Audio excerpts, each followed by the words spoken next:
আপনি যেমন পৃথিবীতে একা এসেছিলেন, ঠিক তেমনি ভাবে আপনাকে পৃথিবী থেকে একাই চলে যেতে হবে। আপনার সঙ্গে আপনার প্রিয়জন কেউ যাবে না। এটাই জীবন। হ্যাঁ, এটাই তো জীবন। তাহলে কেন এত মারামারি, এত সংঘাত, এত হানাহানি? কেন এত বিদ্বেষ? কেন এত হিংসা? কেন এত বেইমানি?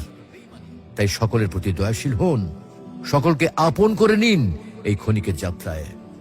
জীবন খুবই সংক্ষিপ্ত, সুতরাং জীবনকে মহৎ কাজে উৎসর্গ করুন। সর্বদাই নিজের ও মানুষের কল্যাণ করুন, অনর্থক কাজ থেকে নিজেকে বিরত রাখুন। তাহলে আল্লাহ রাব্বুল আলামিনও পরকালে আপনার কল্যাণ করবেন। পরিশেষে পবিত্র আল কোরআনুল করিমের এই আয়াতটির অর্থ গভীরভাবে অনুধাবন করুন আর ভাবতে থাকুন মহান আল্লাহ রাব্বুল আলামিন আপনাকে লক্ষ্য করে কি বলছেন। يا أيها الذين آمنوا لا